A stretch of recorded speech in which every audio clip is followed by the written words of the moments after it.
would like to call this public hearing to order. Roll call. Mr. King? Here. Mr. Schuster? Dr. Rothchild? Here. Mr. McAndrew? Present. Mr. Donahue? Here. The purpose of said public hearing is to hear testimony and discuss the following. File of the Council number 16, 2022, authorizing the mayor and other appropriate officials of the City of Scranton to take all necessary actions to implement the HUD 2022 Annual Action Plan for community planning and development programs to be funded under the Community Development Block Grant Program, Home Investment Partnership Program, and Emergency Solutions Grants Program for the period beginning January 1st, 2022. There is no one signed in to speak for the public hearing. Would anyone like to speak to the action plan? No? If there's no further business, I'll entertain a motion to adjourn. Motion to adjourn. This public hearing is adjourned. Tonight we have Mayor Cognetti and Chief Carroll in to give us an update. So the floor is yours.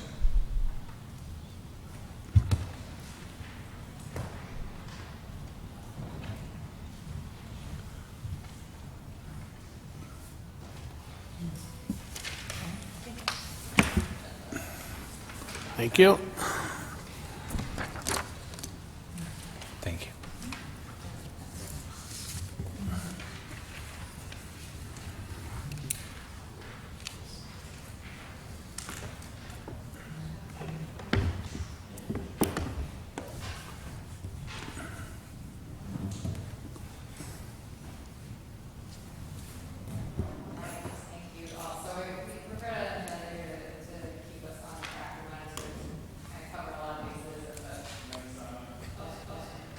As a kind of pretty comprehensive update with the police chief.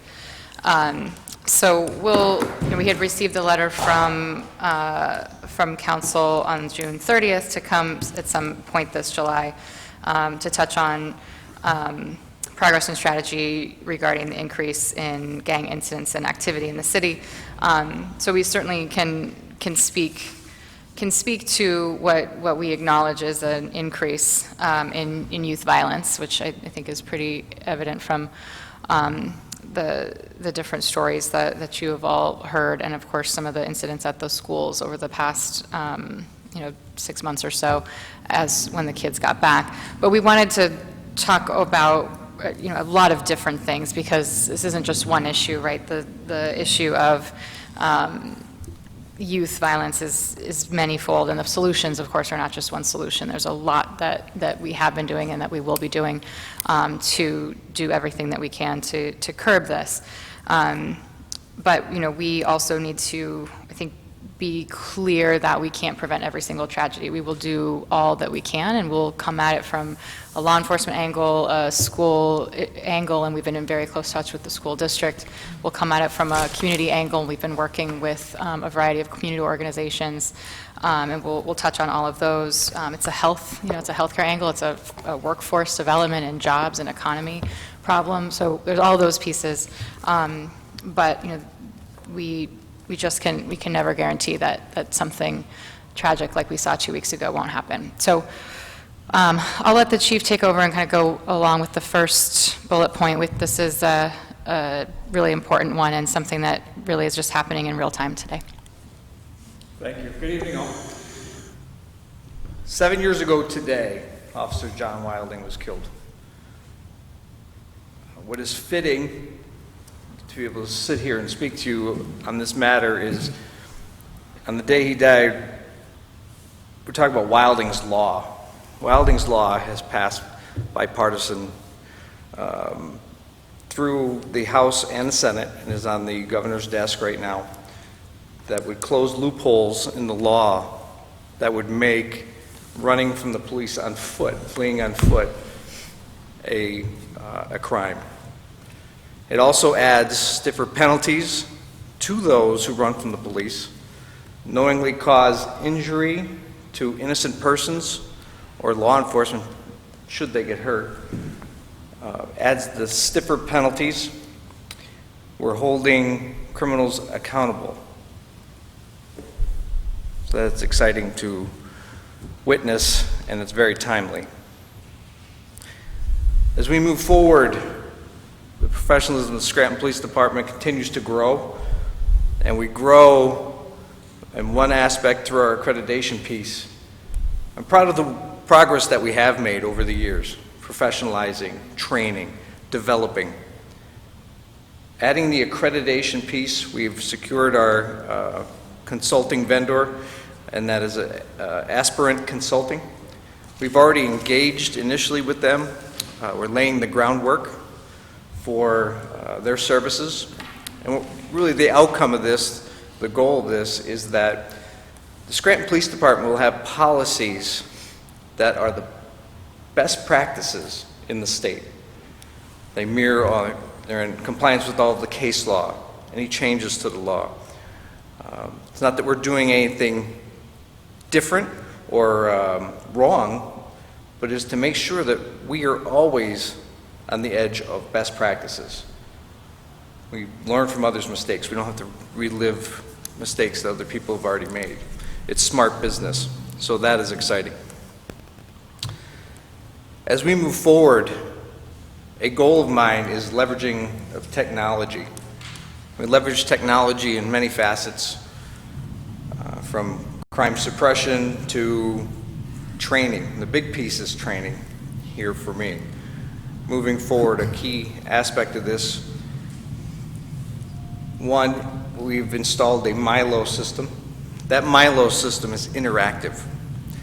All encounters with the police are interactive, and they are based on the circumstances that are occurring right away. All of us react differently to stress or different environments, and we operate in different environments naturally at a very high rate. So we are able to place officers in a role where they have to make decisions in tense, rapidly evolving situations, and then we get to debrief them on it. So this interactive software that we use, we are able to project a scenario, have the officer participate in the scenario in a virtual setting, and then be able to critique their performance, see if there's any training value that needs to be added, and it's almost a way of grading for the training aspect.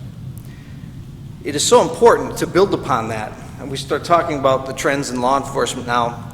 The police-citizen encounters are the utmost importance, because we want to justify our existence, our legitimacy.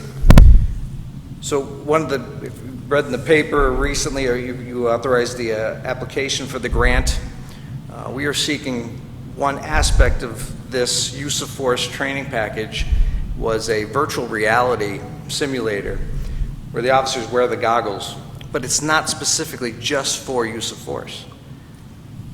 It could be an officer immersed into a situation where he's dealing with a citizen who might have a disability, who might speak a different language from a different culture, a child with autism. It goes a long way. So there's more to this leveraging technology than just waiting for it to occur one day and doing it best on the street. So we're trying to project to the future and what we might encounter and how do we prepare for that in our training aspect.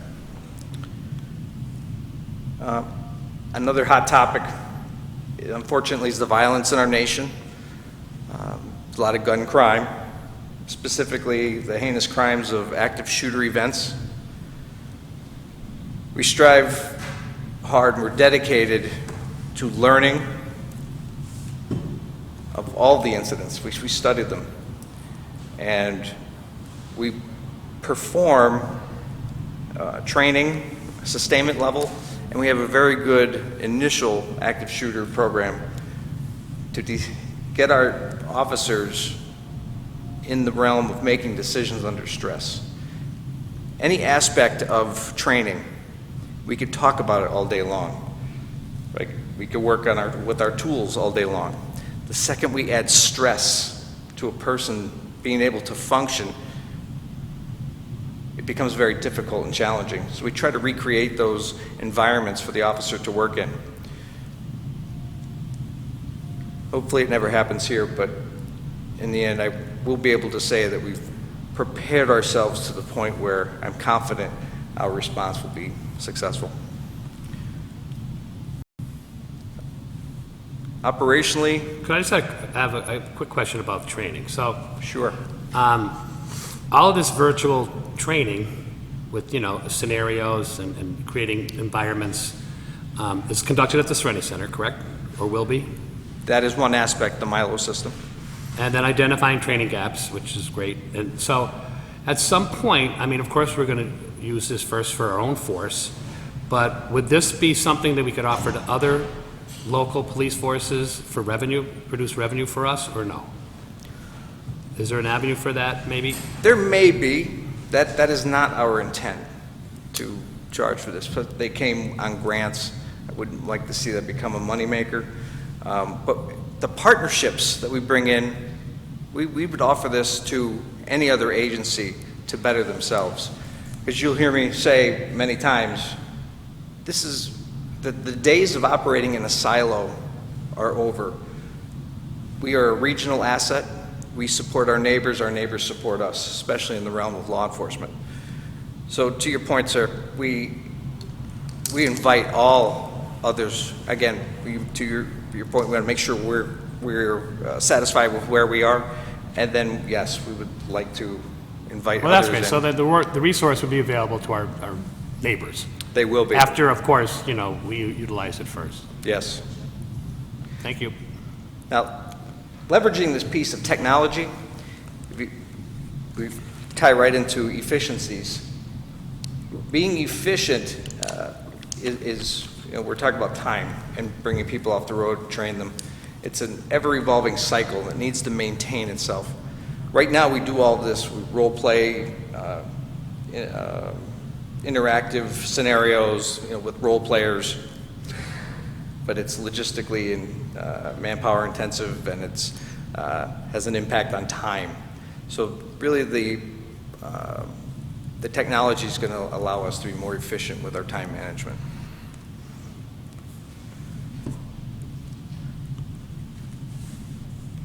Okay. Operating, so efficiencies, excuse me. We have, I have a focus to restructure the department for efficient purposes. We want to be able to flex to what society is giving us in the name of public safety. So with that, we need to be able to identify problems and flex to them if we need extra manpower in certain areas. Recently, I've done some restructuring inside the police department, and it allowed us some time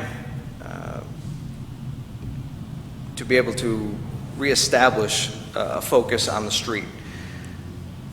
What we will be initiating here shortly is the OECD-funded BEATS, a revisement of the grant, the policies affecting the grant, which was a requirement of the grant. So now we will be able to add these more focused community policing pieces into the community, which would be able to address a lot of the concerns that often City Council brings up, or 311. I know it's frustrating when you send me abandoned vehicles, some blighted properties. That is important to us as well. Creating the efficiency piece, the OECD BEAT investment is going to be able to give us the leverage to address these things in a more timely manner for you. So you're saying we'll have more beat cops out there that is... I'm sorry. What you're saying is eventually we'll have more beat cops like we used to, on the ground, out there walking around. And in addition to protecting and serving the communities, they're going to identify other areas that are issues in the city, like blight and abandoned vehicles, like you're saying. So that's what you just said, for the most part, right? Basically. So And that's coming like this summer, or is this in the planning stages? Oh, no, we're ready to implement this summer. So what has happened in the past? You take a beat officer or two and you assign him all of West Side. That's a lot to handle, all of West Side. What we're going to do is focus our efforts on those areas of greatest concern. There's a root cause to a lot of the problems in the neighborhoods. We need to identify that. So we have to add problem solvers to the neighborhood and work with the people that are there to find out what's occurring. Then we can apply. But it's more than just law enforcement. So there's a big piece with, we'll be working closely with code enforcement, but we'll also be working with the neighborhood groups and be able to provide services, city services or human services that are given out through the county. There's a lot that needs to be take a look when you talk about a community. We'll be able to provide reports at the end of this and gauge our effectiveness, but it has to develop and work for a while. There will be a period of time where we're going to have our rough start, but we're going to rotate fresh personnel through this program so that we always have people who are fresh-minded in a different sector of the city, being able to address them. Chief, will you be, I heard you mention flex or flexibility. Will some of that include, like the shifts? I think they end at 3 and then they go to, I don't know what the next shift does. Is it 3 to 11 or 7 to 3 or something like that? Are you looking at creating some shifts that overlap where there might be some downtime when shifts are changing, or no? That is something I am looking at, and it's very important to me. Yes, we do have gaps in response at shift changes. This is something I'm working with the union. I was going to say it's probably a union issue too. It is. Yeah. The structure is, but I think all of us share the same view that we have to change with the times. And it doesn't necessarily have to be the contractual, we are going to stick with this for the next 4 years and never change. We have some really smart people on our job, and we're in agreement that we need to be able to address crime when it's occurring and not have a gap. So to answer your question, we are exploring it. It is not Possible MOU or something with the it's union? not completed yet. Okay, thank you. Okay. Oh, and another big piece here, the initiatives and the efficiency we're getting into. You saw with the partnership with the Scranton Counseling Center, the co-responder program that's occurring. We are just about to launch this. We're in its infancy. We've laid all the groundwork. We will, again, there will be learning curves that are brought in, but ideally, with the number of mental health calls that do come in, we should be able to vet those to the mobile crisis responders that assist us, that could alleviate the time the officer spends on the call when it's somebody in crisis, non-law enforcement matter, or there's no risk that's involved. So we're eager to see how that turns out. Pretty confident that it's going to be successful. But it's another nice piece to add to that efficient operational piece. You know what, I know probably now is not the time to explain that in detail, but I would definitely like to know, and I'm sure my colleagues and the public, how is this going to happen? I don't want to say how's it going to work, but how, give me a scenario on a call. When the officer shows up and the social worker shows up, how does this work? Because it's a little scary too, I'm sure depending on the situation, but I know you're still working it out, I guess, and you're going to implement it, but when you get, I don't want to spend all that time on it tonight, but when you're ready to roll that out, would you be able to come in and then just update us as the process, so everybody understands it better? Yeah, so we can absolutely do that. We're working on like a true public rollout when it happens, so we can certainly drill down in more detail and bring Scranton Counseling as well, right? They're Sure, our partner on this, so I think that would be really beneficial. And to set expectations, other cities that I've spoken with that have done this successfully, it has taken them years to truly run the program in the right way. And so it's great that we're not first movers, because we can learn from other cities and ways that they've tried something and didn't work. It doesn't mean that we know exactly what the playbook looks like. It's definitely a pilot program, but it's really, really exciting that we're getting it off the ground. There will be things that we need to change, and it'll be a long process, but something that I think is great for our efficiency from our own standpoint with the budget and with our team, and then also with resident services. I mean, you don't want somebody with a gun and a badge coming if somebody's doesn't need that, if they really need a crisis counselor instead. So I think it's something that's going to be really beneficial.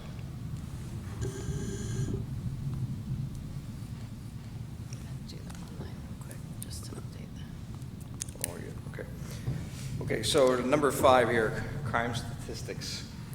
So 2 big pieces that I keep hearing, and I have some good news today.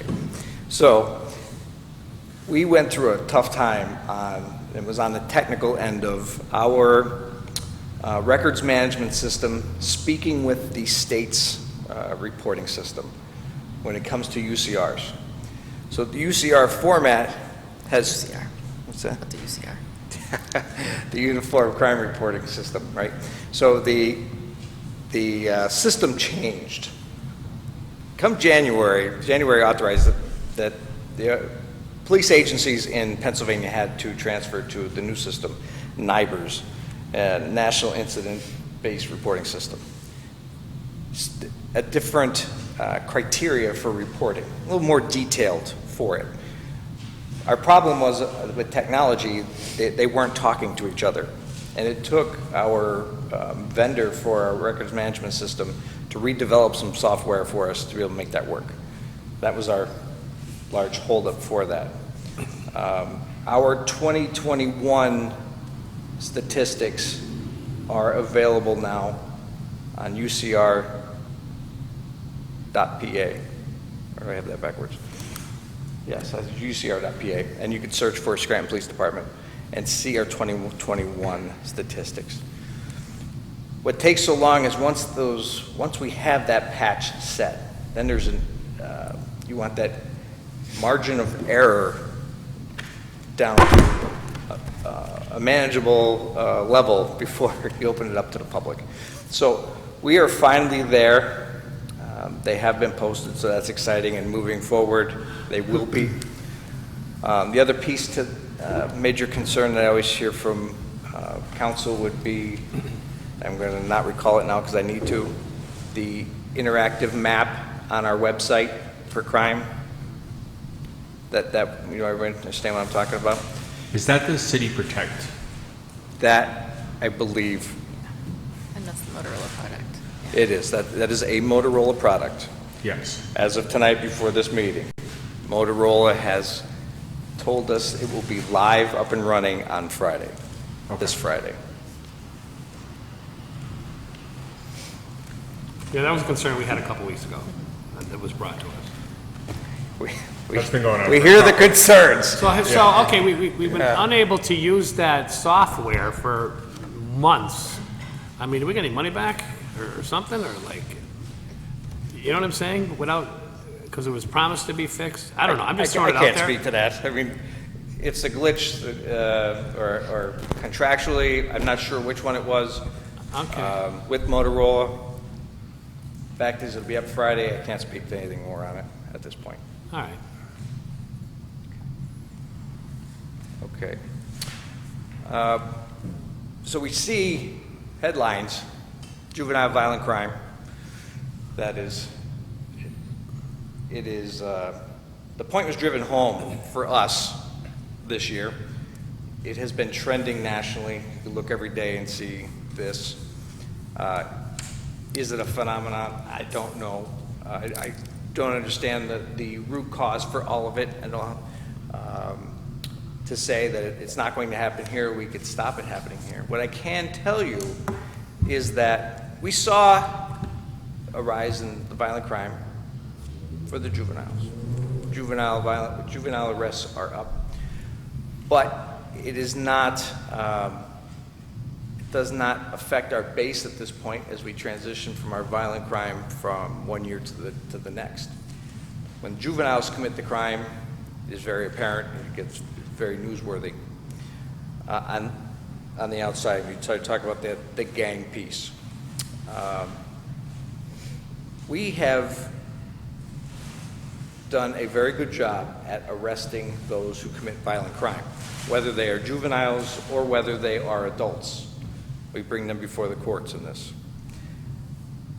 The juvenile piece, because we tie it to schools where they belong, it even brings it more attention. When we start talking about our partnerships and how do we combat this, our partnerships are law enforcement, specific, look at the district attorney's office just received a grant for the guns, drugs, gangs, effort, emphasis. I've talked to police departments up and down the valley from Philadelphia up. We're all unfortunately experiencing the same type of incidents. So as law enforcement works together, the important piece here is what the community is doing. As police officers, I can arrest you for committing a violent crime. When you start talking about juveniles versus adults, adults really get penalized. They're getting punished. Juveniles, we want to rehabilitate that. And there are many facets of our community that need to come together to attempt the rehabilitation. But more importantly is identifying these troubled kids who are on a pathway to violence before it even occurs. That's really where our focus is. We're already proven that we can respond to the violent crime and make the arrest. The piece is the prevention end of it.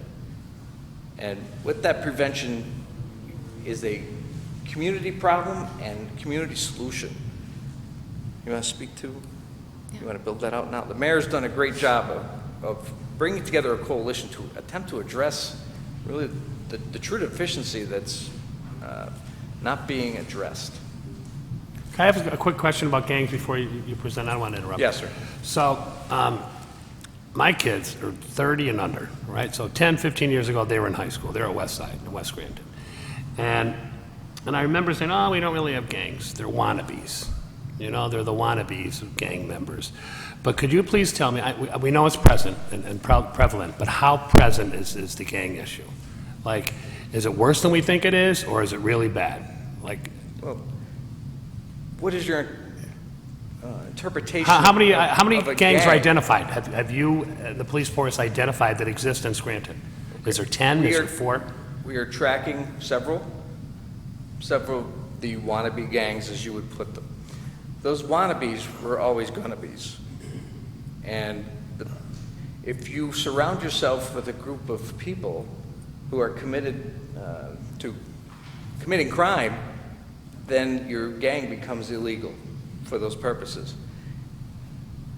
What people don't understand is that if we call ourselves anything and become a gang, you get notoriety by it. But that in itself is not illegal.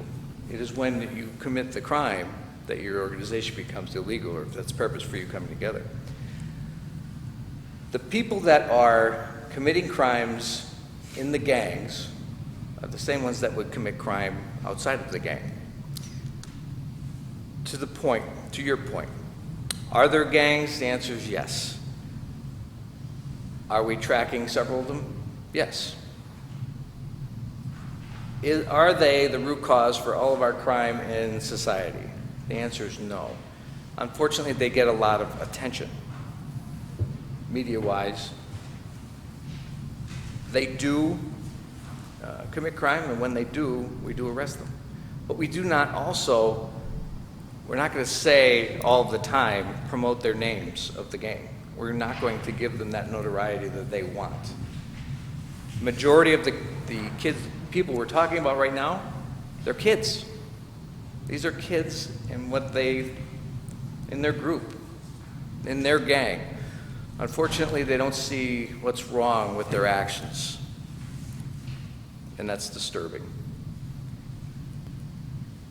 Thanks for the explanation. Thank you for the explanation. Okay, I'm sorry, I have trouble hearing. So we can talk a little bit about what we've been doing, and I had printed out a Washington Post article from the weekend that where federal data was releasing, talking about behavioral issues, absenteeism at schools across the country. So I brought this because it's something that, you know, this is not unique to Scranton. This is not unique to Eastern Pennsylvania. These are issues that we're seeing all over the country. So just to make sure, we sadly, there's an uptick in all of these pieces, and so we're not alone on this, which is good in that other cities who have done things and put pieces together, those are things that we can, you know, ideas we can steal, really. One of those ideas is a gun buyback program. I know Philly, Reading, and Allentown have those, and we are exploring a gun buyback program that, you know, again, none of these things on its own is going to solve youth juvenile violence, obviously, but we're trying to put together all the different puzzle pieces and are, of course, looking for other ideas as well. And as you all know so well, we actually have a unique moment where we have, with the American Rescue Plan funding, we've allocated $1 million between educational catch-up and behavioral health and violence prevention. So some of these things we can either fund, knowing that we can't fund it forever, we would have to, you know, maybe do a pilot and then try to hand it off to another organization, or we'll be working with all of these community partners to understand what the grants could look like for violence prevention and behavioral health. So we actually have some tools and some funding that we would have never had in a different circumstance. So we'll keep you all updated on that piece. So we started a youth activities working group. It's the Scranton. Mayor, Yeah. before you move forward, Yep. you said there might be ARP funds to look at some of these. What are the categories that these funds can be used for in what you're about to talk about? So there are, it's a line item in our spending plan. It's $500,000 we allocated toward behavioral health and violence prevention. Those are allowed expenses through the federal rules, and we allocated $500,000 for that in the spending plan. In addition to that, we have, I think that this is good. I think this might be like $1.25 million, because we have educational catch-up as a broad category, and we're working with the school district to understand what the grant could look like to then sub-grant out to organizations who would be able to help, you know, to tutor our kids, those types of things to help them catch up. And there's also a financial literacy piece in there. So those pieces are all in the spending plan and all within the guidelines for the federal dollars. So about $500,000 for behavioral health and violence prevention, and about 1.2 for educational I catch-up. think it's $750 combined, I want to say, for the educational catch-up and the financial literacy. But we shifted those throughout, you know, the planning, so that should be right, but I don't have it in front of me. But it is a unique time where we do have some funds available. We haven't spent anything yet in terms of this, but it's great as we try to figure out what might work to be able to know that that's there. So we started a youth activities working group, and Mr. Schuster and Dr. Rothchild, you both participated in the first meeting. The Scranton School District, the NAACP, the NEPA Youth Shelter, the Black Scranton Project, some faith-based organizations who do a lot of work with our kids, especially in some of our very low-income neighborhoods, have been working with us. And our first initiative was on Friday. It was a teen job fair at Weston. We planned it in 2 weeks. We weren't sure how it would go. We ended up, one company hired 27 kids that day. We had 12 kids that filled out work permits. They were able to bring their information, and the school district coached one of our team members on how to fill that out. So it was a real success, especially, I think, for how quickly we put it together. And it's, you know, one of many things that we want to do in partnership with this coalition. And arts is one piece. We're trying to figure out what arts things we could do this summer. Recreation, obviously, in partnership with our Parks and Recreation Department and some other people that want to put together dodgeball tournaments, basketball tournaments, those types of things. Also, the chief, I'll have you speak to the assemblies that you had at the end of the school year. And those conversations are continuing.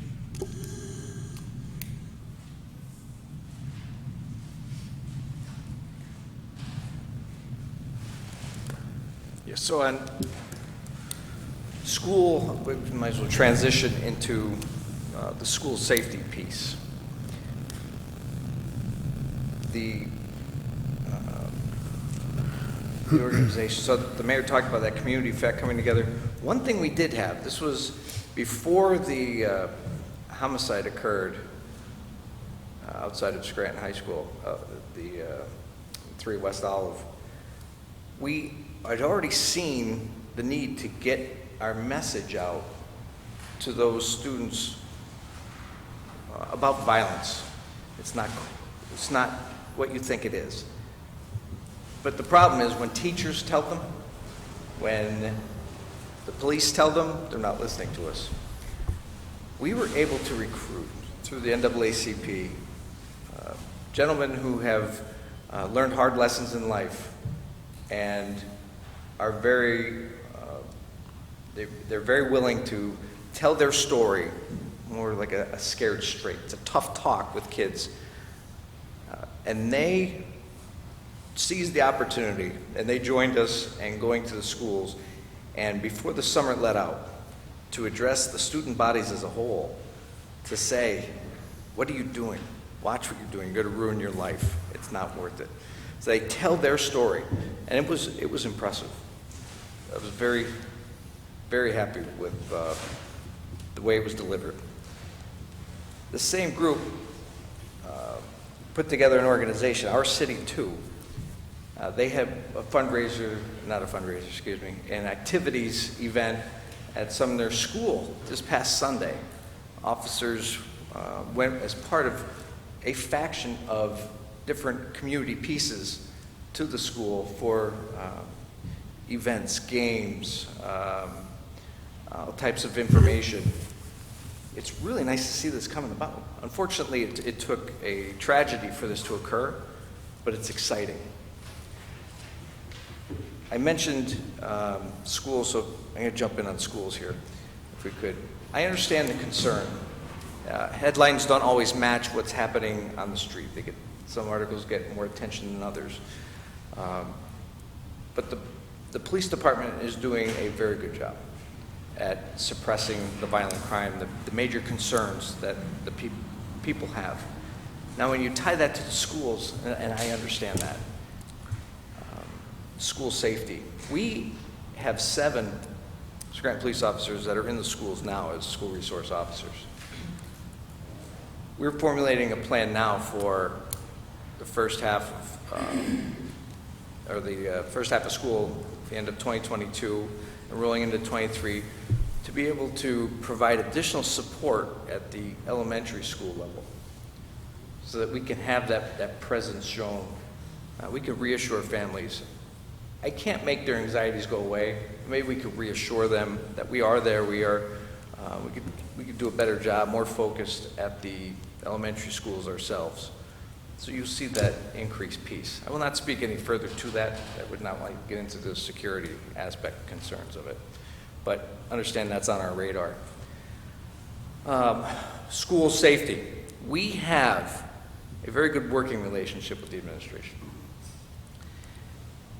And in recent years, applying school safety has been a priority. And I've hounded and hounded and hounded, and it's nice to see the cooperation from the school district. So what we provide to the school district, for one, we all got on the standard response protocol, which it's a unified, uniformed response plan for emergencies. Not all, it's not specific to any one incident, it's all hazards, but there's only 5 action words that all mean a different thing, that when you think about what is happening, you do one of these 5 things, or the command is given to do one of 5 things, it will safeguard the students. It goes into the emergency planning piece, which we are involved in with the school district. It's more than just planting a police officer out front in case. It has to do with emergency planning. It has to do with after the event is over. So we look at the schools, and schools have been making their security upgrades. We have had our civilian response to active shooter course given to the teachers, the entire staff at the school district. That was a couple years ago. We are planning now to conduct it again this year as a refresher, but we're going to do the full-blown course.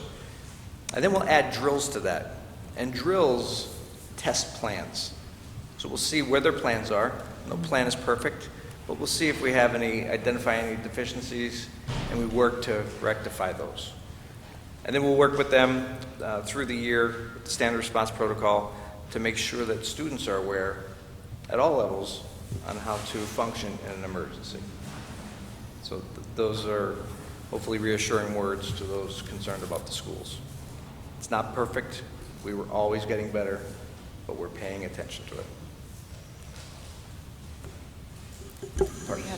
We had a meeting with the superintendent and the operations and finance directors of the school district just 2 weeks or so before the end of the school year to ask them what they felt they need, and the elementary school piece was of particular importance. So that's where, for the fall, we're not asking for any budgetary change for 2022 for this, but for 2023, depending on what the needs are and what our scheduling and our capacity looks like, we potentially would be coming to you with a request within the police budget for 2023. And then before you tonight, you do have a request, a mid-year budget request for a park safety supervisor. This is in line with everything that the chief just laid out with schools. Our parks kind of become the schoolyards during the summers, and we've found that we need more, we need at least one person that's on a different shift than our director, different shift than our maintenance and pool crews, to be out monitoring the parks and becoming a liaison to the police department. If there's something that is going on, it would be very helpful to have a parks safety supervisor that can be that quick link to PD, but I'll have the chief finish that though. Okay, thank you. I do support this addition, if we may. What is occurring now, specifically in the summer, is that lifeguards don't always get the respect they deserve. And for the lifeguard trying to remove a person or prevent them from coming in because they know their behavior will be poor, the adult aspect goes a longer way. There's an expectation that let's get the police to do it. And that's common, it's often, I understand that, I accept that. But it's for the better service for the parks.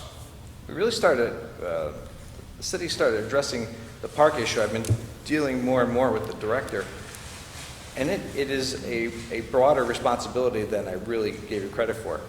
And there is a lot of people who occupy the parks outside of park hours, or they commit damage during park hours. So a lot of that reporting piece would be helpful to us. The extra eyes, or the eyes in the problem areas that are not specifically law enforcement, I cannot guarantee I could have a cop at a particular place at any given time based on what is happening in the city. I believe that having a dedicated person will help go a long way, not just for law enforcement, but for all emergency services. Because unfortunately, people go to the parks to hide their activities, whether it be drug use or drinking alcohol. So that piece of bringing in first aid, medical piece to that as well. More eyes, the better. We do have cameras that we're placing in the parks. It's very important. But realistic expectations is that the cameras confirm what has already occurred. They don't give you that real-time exposure. That takes a human being to say, something's wrong, I need help. So that is my piece on the parks. So would this person have arresting power or like a certification, like an Act 67? Anything? No, not arrest powers. So this Or person... security, like a certain, like the Act 67, and that's our role security, or No. certification, like at a school. No, it's not specifically designed for security. It is a functional piece, but the problem is when we go to we need somebody from management of a park who's got an issue to be able to relay to us what that problem is. I'm not so sure the expectation of the director to handle all of the parks after hours is realistic. So we're looking for that extra person because there is a need for that communication during the off hours of the parks director. It would be beneficial. Now, as we move forward, this is also a safety personnel. So, do they patrol the parks? They're looking for safety violations. Did somebody leave needles? Did somebody do damage to the park or the playgrounds to where kids would be hurt? Who's locking and unlocking gates? That is the things that we're looking for. Now, on the same note, should they be certified in CPR, the use of an AED, or can they administer Narcan? These are good things to have around. So really, that's kind of the focus we're looking at, not to take any responsibilities off of the police department, but to have that safety ability, that management piece for policy, to be able to make those decisions when we operate with them. You mentioned about increasing security otherwise through technology. So you had said that some of them do already have cameras, but you're looking to add cameras in the park as well. That is correct. We are investing more cameras in the parks. The parks have been used a lot more. They clean them up nice. The number of people that are going to them are nice, and we'd like to keep it that way. And again, like we already spoke, reassure. It's always reassurance when you know somebody who's in charge is present.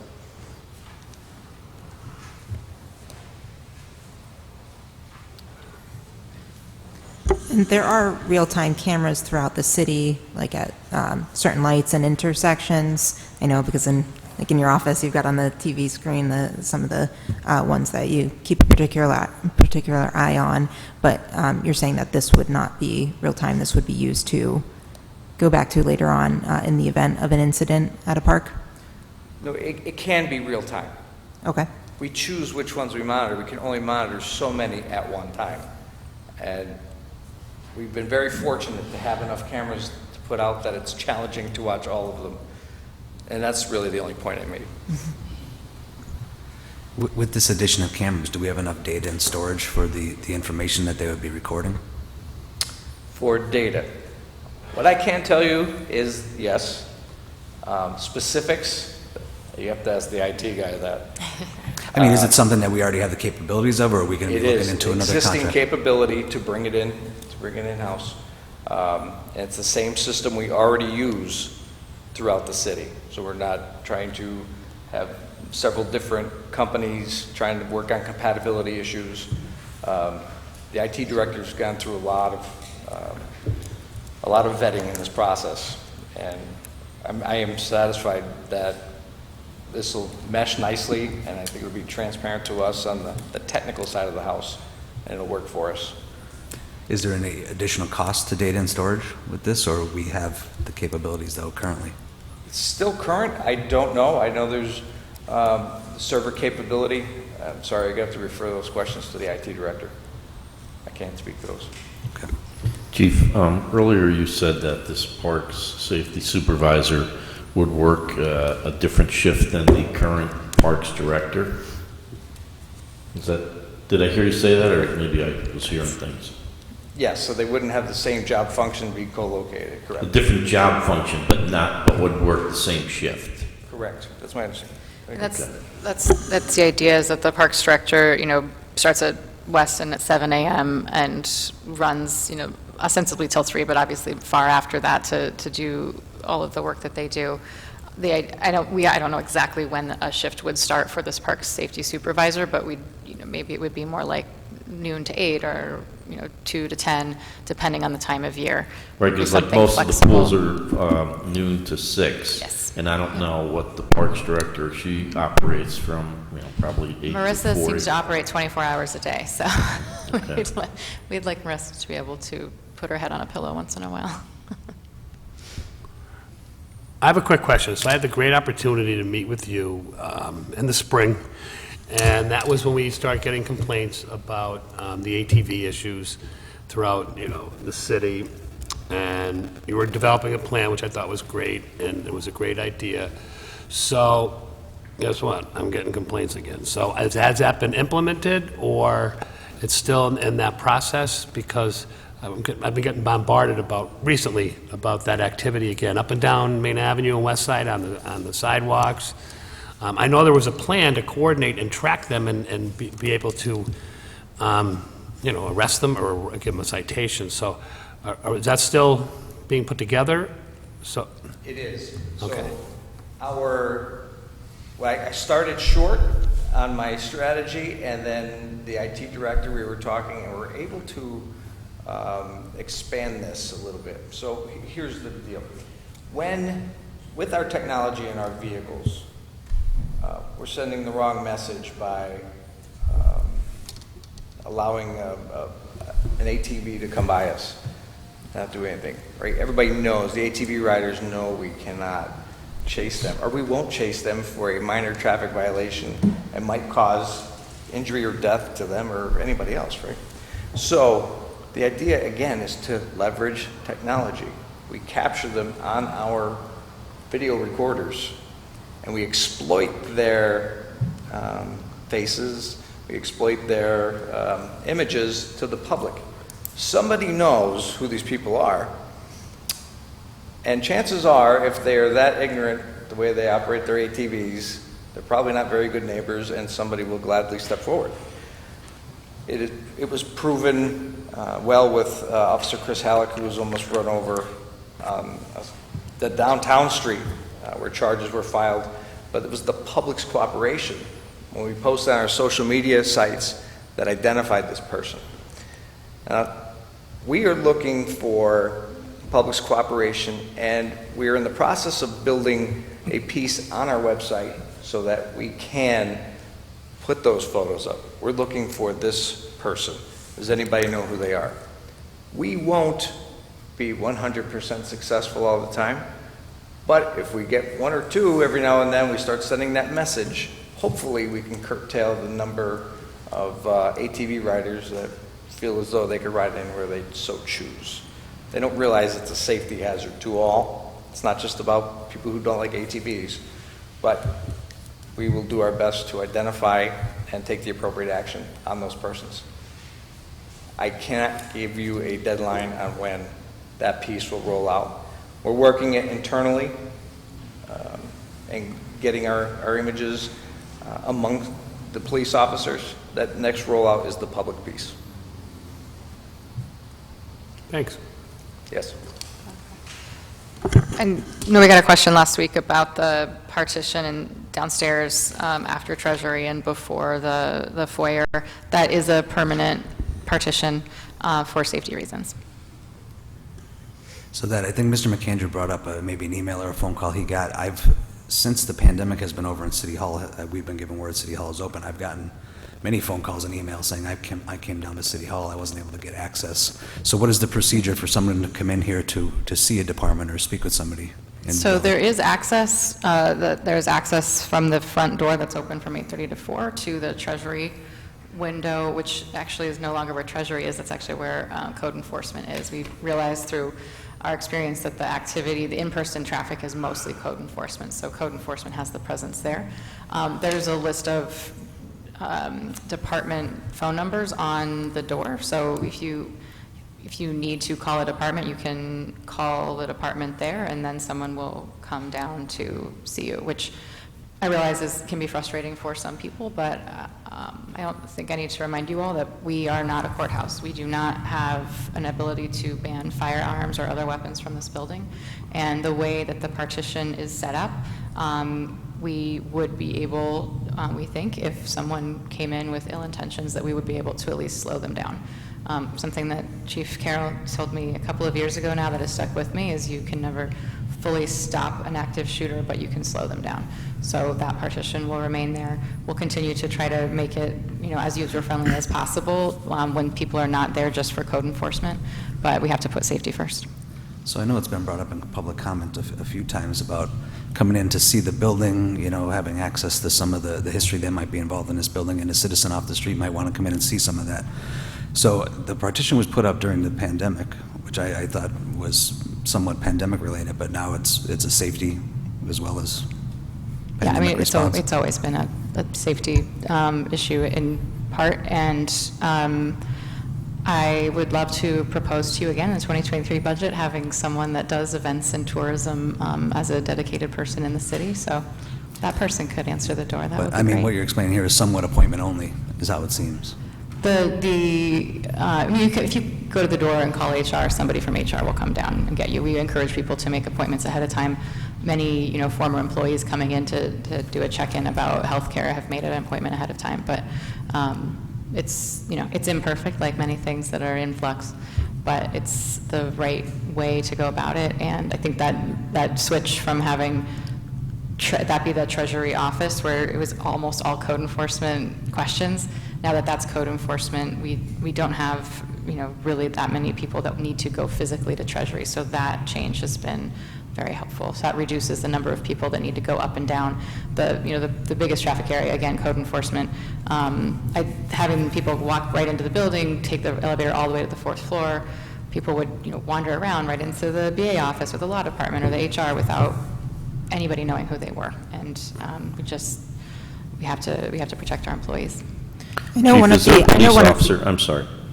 I know one of the other complaints about this has been that people have tried to call departments and no one answers and no one gets back to them. So what would we advise the person to do in that case? Should they go over to code enforcement and ask them if they could run upstairs to whatever department they're trying to get in touch with, or?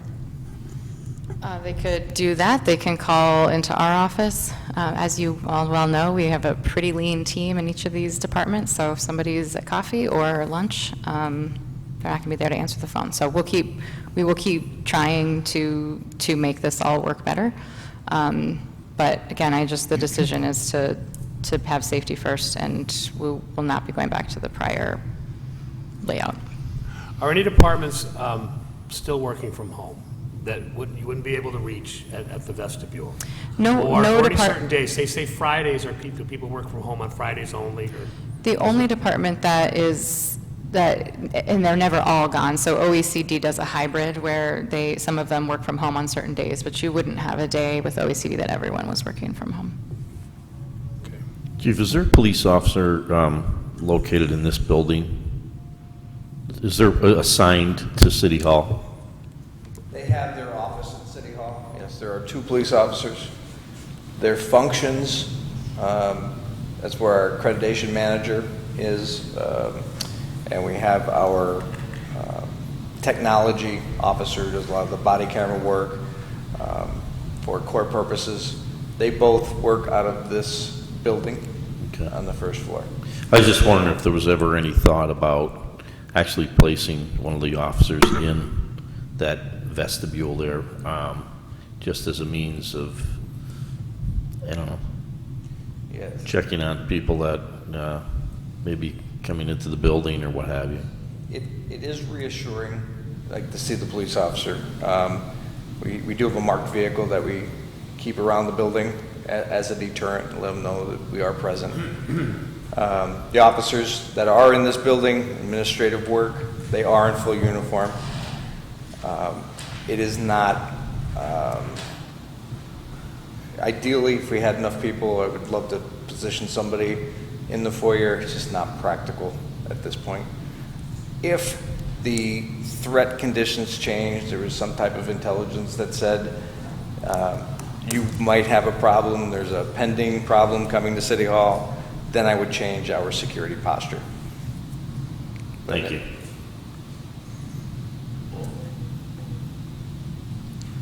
To switch gears back to this, the position we're talking about, in the justification in the legislation, it says, adding this position will also help better identify ways we can improve our parks, services, accessibility, and recreation opportunities. So we're talking safety, but it also seems that a piece of this job is also recreation and park services.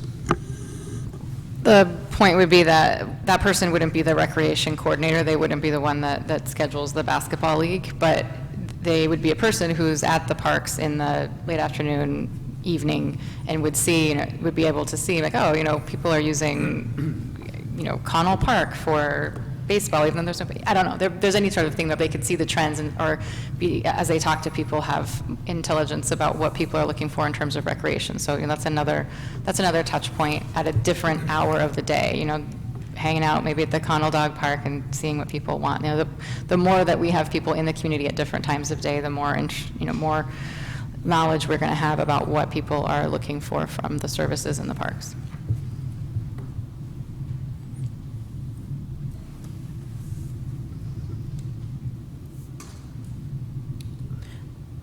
Were you going to touch some more on the Sorrenti Center this evening? I know you have the, I'm not on sure the what agenda, and I know when I was in your office, we had a conversation about it. we got questions about it, but I didn't see those questions myself. So, yes, I can speak to Sorrenti. First, Bless you. bless you. God bless. We went through some setbacks, if you will, on the grant process, and our engineers. Again, starting with COVID, then we had then the price fluctuation for supplies, manpower skyrocketed. Then our quotes weren't matching what was originally given 2 years prior, so that they became that cost analysis piece. We repurposed some grants to get us moving again, try to get us back on track for completing the overall infrastructure of the building. And then we had to change the city engineers as well. So a lot of those pieces were tough and very frustrating. However, a lot of work was completed, and we are now, it looks promising to start forward momentum again on like HVAC. That money's been identified, and work should start shortly. What I will tell you is that it is, although we can't wait for the office spaces and to get this technology installed into our building so we can start exploring different ways of training and bringing in our partners, we are using it now. And it helps already with what we are doing. It houses millions of dollars worth of our inventory. Vehicles, keeps them out of the elements, inventory that needs to be secured multiple times. It is a training center, and it will be a training center, but the training center now, we're using it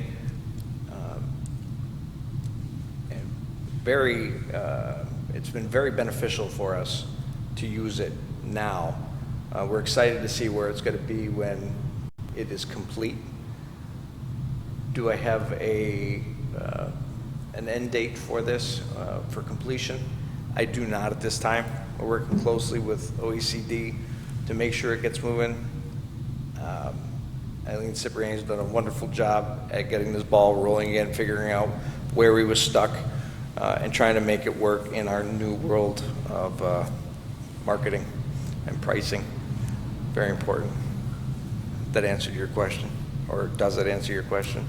Yeah, I believe there was a lot of public interest and among our council to just to have an update and to a better understanding of where things are at, what it's being utilized for currently, and what plans there are for the future. So, I mean, at one point, it seemed like there was a light at the end of the tunnel with the Serenity Center, and it was going to be completed. What are the major projects that need to be, what funding needs to be secured for the major projects, and what are those major projects? What we are working on now is interior. So a lot of the big pieces did get complete. Off the top of my head, the roof, plumbing. We have an electrical piece that needs to be built out, HVAC, which is important. And then we're building out all of the classrooms, the classroom pieces, office space, and adding the technology piece to it. So I think we only have one or two of those pieces that haven't been identified for funding, or we're still working that funding piece out. But again, I could speak generally to it. Specifics for funding and the project scope itself, we really need to refer to those project managers. Yeah, I know some plumbing was done. I was under the impression that the plumbing was completed. I was under the impression that most of the electricity was completed. I thought they were just about done. I did go for a walkthrough through the building, so I have seen it. Some of the classrooms some of the classrooms were originally complete and can be used. I think the basement is pretty much unusable at this point in time, other than some training, but... Right. We have a very important storage piece for the basement. That is a priority for us.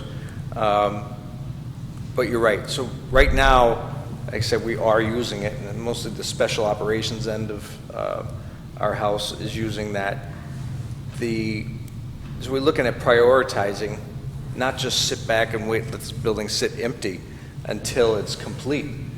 We are looking to prioritize the projects on the inside, like starting with the classroom. We get that classroom built up with the technology that we need so that we can be effective learners and teachers. That would go a long way for us, the storage. But the point is, we will work with it, slow as it takes. We will work with it, and we'll appreciate every room that gets completed on time. But progress is forthcoming, and it's exciting. Structurally, there's a crack in the wall. Has that been addressed yet, or is that still, are we still waiting on that piece? I'm sure, I'm assuming it's still present if you saw it there. I know which one, I think I know which one you're talking about. Okay.